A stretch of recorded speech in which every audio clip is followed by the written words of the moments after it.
현미밥 잘못 먹으면 치매 췌장염 위험. 잡곡밥 독소 이렇게 제거하세요. 현미밥이 건강에 좋다고 생각하며 먹어왔지만 오히려 건강이 나빠졌다고 느낀다면 어떻게 해야 할까요? 평생 흰쌀밥만 먹다가 건강을 위해 현미밥과 잡곡밥을 선택한 사람들이 많습니다. 하지만 놀라운 사실은 모든 사람에게 잡곡밥이 반드시 좋은 것은 아니라는 점입니다. 현미와 잡곡밥이 건강에 미치는 예상치 못한 부작용이 있습니다. 일부 사람들은 소화불량을 겪거나 속이 더부룩하고 가스가 차는 증상을 경험하기도 합니다. 또한 현미에 포함된 특정 성분이 철분과 칼슘의 흡수를 방해하여 근육 손실을 유발할 수도 있습니다. 뿐만 아니라 면역 시스템을 교란하여 자가 면역 질환을 악화시킬 가능성이 있으며 심지어 독성이 강한 무기비소까지 포함하고 있다는 연구 결과도 존재합니다. 현미밥이 몸에 해롭다는 말이 믿기 어려울 수도 있습니다. 하지만 과학적인 연구 결과를 살펴보면 생각보다 충격적인 사실들이 밝혀지고 있습니다. 오늘 영상에서는 현미와 잡곡에 포함된 독소가 몸에 어떤 영향을 미치는지, 그리고 이를 건강하게 먹는 방법까지 자세히 알려드리겠습니다. 건강을 위해 무조건 현미밥과 잡곡밥을 선택하기 전에 반드시 이 영상을 끝까지 보시길 바랍니다. 이 영상을 본 후 여러분의 밥상 선택이 달라질 수도 있습니다. 현미와 잡곡에 포함된 해로운 성분 1. 렉틴. 현미와 잡곡에 포함된 성분 중 하나인 렉틴은 식물이 자신을 보호하기 위해 자연적으로 생성하는 독소입니다. 식물은 동물처럼 도망치거나 싸울 수 없기 때문에 외부의 위협으로부터 자신을 지키기 위해 특정 화학물질을 생성하는데 그 중 하나가 바로 렉틴입니다. 렉틴은 곡물의 껍질과 씨앗 부분에 집중적으로 존재하며 인간이 이를 섭취했을 때 소화기 건강에 부정적인 영향을 미칠 수 있습니다. 렉틴은 소화관을 자극하고 장벽을 손상시킬 가능성이 있습니다.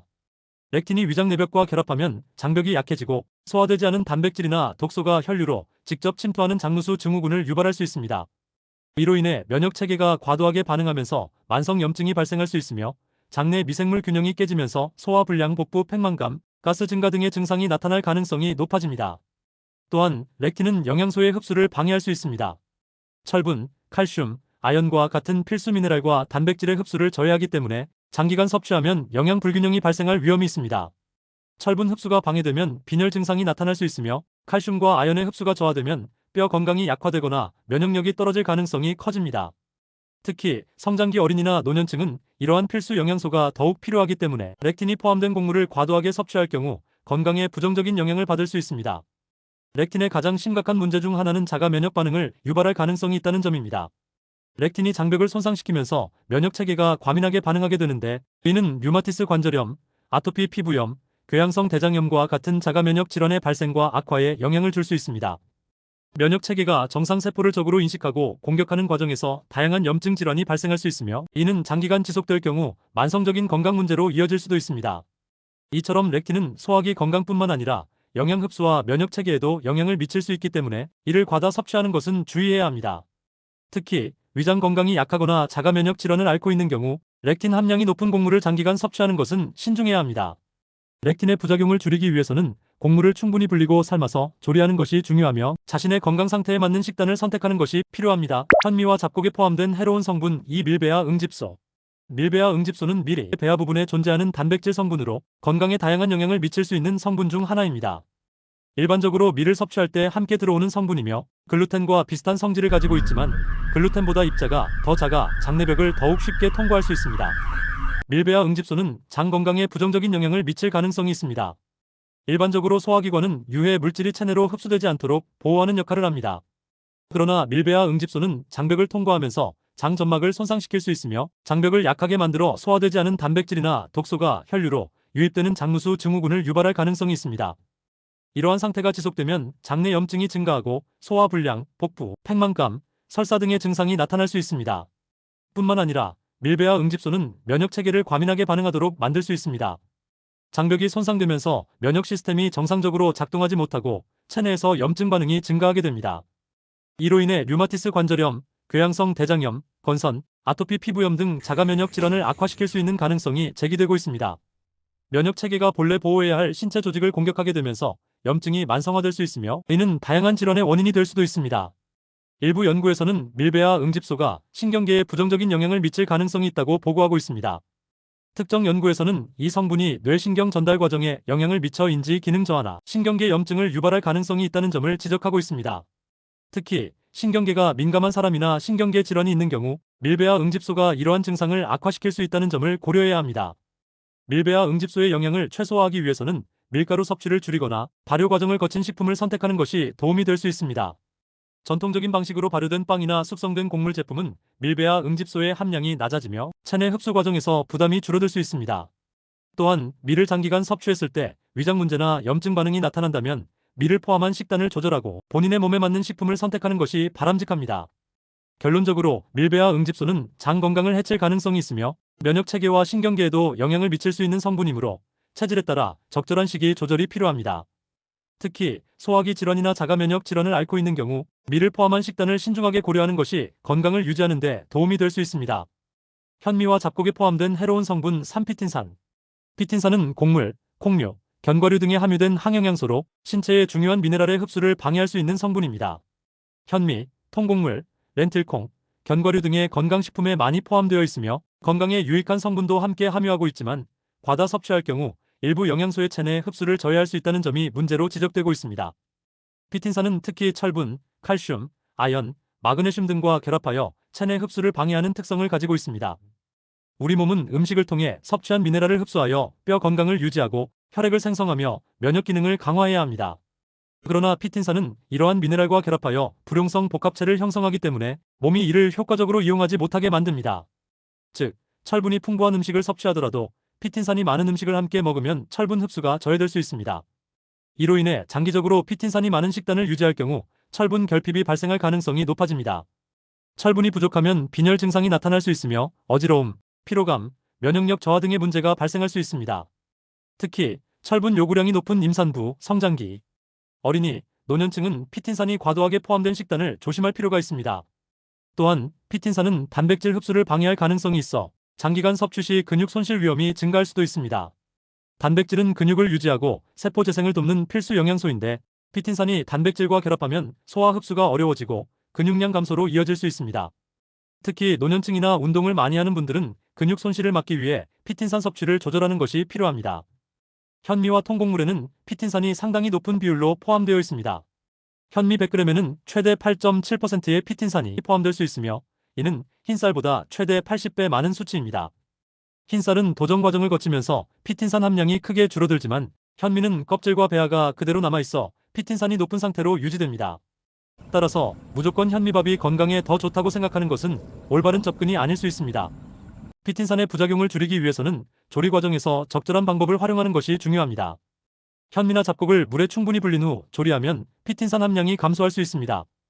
최소 6시간에서 8시간 이상 물에 담가두고 불린 물은 버린 후 새로운 물로 밥을 하면 일부 피틴산이 제거됩니다. 발효 과정을 거친 음식 발효, 빵, 된장, 나토 등은 피틴산 함량이 낮아지므로 곡물을 섭취할 때 적절히 활용하는 것이 좋습니다. 철분과 칼슘이 풍부한 음식을 먹을 때는 피틴산이 높은 음식과 함께 섭취하는 것을 피하는 것이 좋습니다. 예를 들어 철분이 풍부한 육류나 생선을 먹을 때는 곡물보다는 채소와 함께 먹는 것이 영양소 흡수에 유리할 수 있습니다. 결론적으로 피틴산은 체내에서 중요한 미네랄의 흡수를 방해할 가능성이 있으며 철분 결핍과 근육 손실의 원인이 될 수도 있습니다.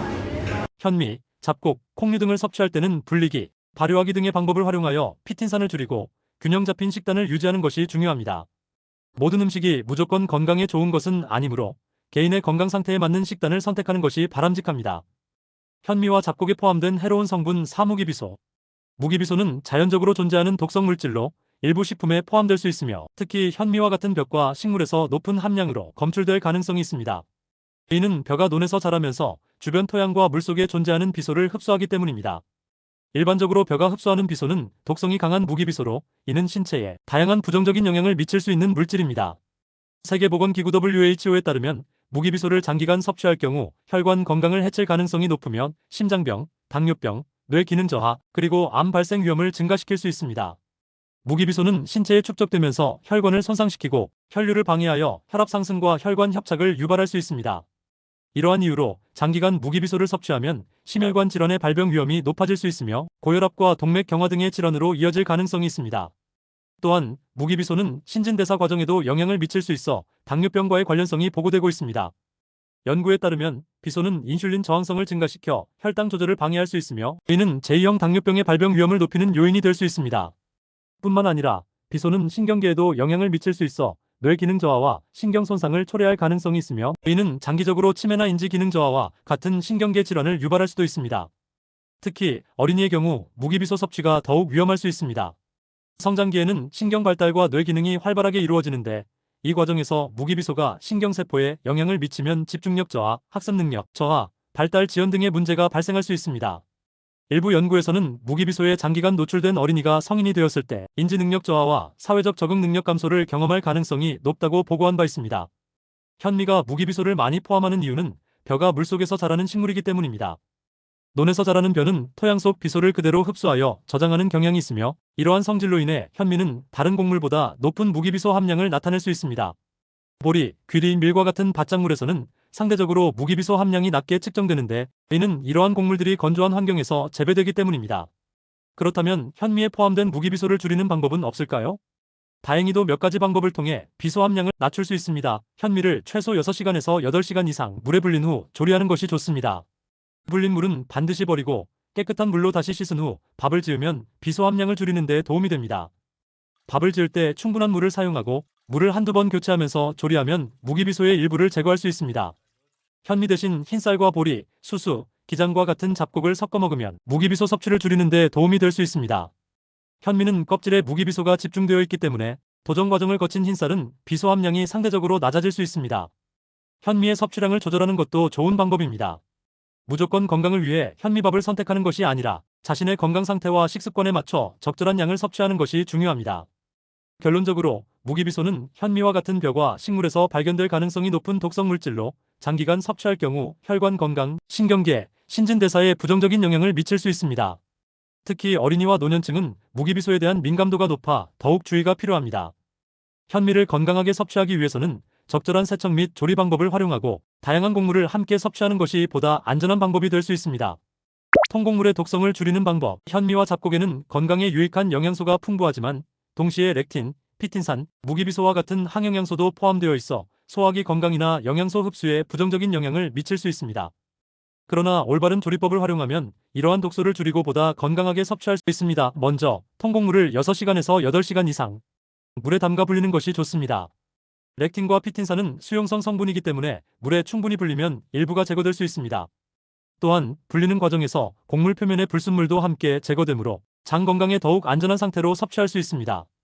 다만 이 과정에서 불린 물에 항영양소가 녹아나오기 때문에 반드시 불린 물은 버리고 새 물로 조리하는 것이 중요합니다. 또한 압력솥을 이용해 밥을 지으면 독소를 더욱 효과적으로 비활성화할 수 있습니다. 높은 온도에서 조리할 경우 렉틴과 같은 단백질 성분이 변형되면서 그 독성이 줄어들 수 있습니다. 일반적인 냄비보다 높은 압력과 온도로 조리하는 압력솥을 사용하면 통곡물의 소화 흡수를 더욱 원활하게 만들 수 있습니다. 잡곡을 섭취할 때는 흰쌀과 잡곡의 비율을 조절하는 것이 중요합니다. 모든 사람에게 현미밥이나 잡곡밥이 적합한 것은 아니므로 흰쌀과 잡곡을 7:3 비율로 섞어 섭취하면 소화 부담을 줄이면서도 잡곡의 영양소를 함께 섭취할 수 있습니다. 특히 소화력이 약하거나 장 건강이 좋지 않은 분들은 잡곡 비율을 낮추고 체질에 맞춰 조절하는 것이 좋습니다. 음식을 먹을 때 꼭꼭 씹어서 섭취하는 것도 중요합니다. 통곡물은 섬유질이 많아 소화가 어렵기 때문에 충분히 씹어서 먹으면 위와 장의 부담을 덜어주고 영양소 흡수율을 높일 수 있습니다. 특히 소화력이 약한 분들이나 장 건강이 좋지 않은 분들은 잡곡을 너무 급하게 먹기보다 천천히 씹어가며 섭취하는 것이 바람직합니다. 현미보다는 기장, 수수, 보리를 활용하는 것도 좋은 방법입니다. 기장, 수수, 보리는 렉틴과 무기비소 함량이 상대적으로 낮아 통곡물 섭취로 인한 부작용이 적고 단백질과 섬유질이 풍부하여 변비 예방과 혈당 안정에 도움을 줄 수 있습니다. 특히 기장과 수수는 흰쌀과 섞어 먹으면 구수한 맛을 더하면서도 소화에 부담을 주지 않아 건강한 식단을 유지하는 데 도움이 됩니다. 이와 같은 방법을 활용하면 통곡물의 독성을 줄이면서도 건강에 유익한 영양소를 보다 효과적으로 섭취할 수 있습니다. 개개인의 건강 상태에 맞게 잡곡 섭취 방법을 조절하면 더욱 건강한 식습관을 유지할 수 있습니다. 최신 연구 결과 현미와 잡곡이 정말 건강에 좋을까? 과거에는 곡물이 건강에 좋은 필수 식품으로 여겨졌고 이에 따라 많은 양의 곡물 섭취가 권장되었습니다. 1992년 미국 농무부 USDA는 하루 6에서 11인분의 곡물 섭취를 권장하며 곡물이 건강한 식단의 필수 요소로 자리 잡았습니다.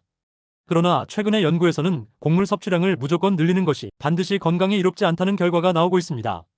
최근 하버드 보건대학원의 연구에 따르면 곡물 섭취 권장량이 과거보다 절반 이하로 줄어들었으며 무조건 많은 양의 통곡물을 섭취하는 것이 건강에 반드시 좋은 것은 아니라는 결론이 도출되었습니다. 이는 통곡물에 포함된 항영양소와 특정 성분이 소화기 건강과 영양소 흡수에 영향을 줄 수 있기 때문입니다. 따라서 건강을 위해 무조건 현미나 잡곡밥을 많이 섭취하는 것이 아니라 개인의 체질과 건강 상태에 맞는 적절한 비율과 방법을 선택하는 것이 중요합니다. 현미보다 건강하게 잡곡을 섭취하는 방법. 현미와 잡곡을 건강하게 섭취하기 위해서는 몇 가지 방법을 고려할 필요가 있습니다. 첫째, 흰쌀과 기장, 수수를 적절한 비율로 섞어 섭취하는 것이 좋습니다. 기장과 수수는 렉틴이나 무기비소 함량이 낮고 소화가 비교적 쉬운 잡곡이기 때문에 흰쌀과 함께 조리하면 소화 부담을 줄이면서도 잡곡의 영양소를 섭취할 수 있습니다. 둘째, 잡곡을 충분히 불리고 삶아서 조리하는 것이 중요합니다. 잡곡을 6시간에서 8시간 이상 물에 담가 불린 후 깨끗한 물로 조리하면 피틴산과 렉틴 같은 항영양소의 함량을 줄일 수 있습니다. 또한 압력솥을 사용하여 밥을 하면 독성이 일부 제거되므로 소화가 어렵거나 위장이 약한 분들에게 도움이 될 수 있습니다. 셋째, 잡곡밥을 먹을 때는 천천히 꼭꼭 씹어 먹는 것이 좋습니다.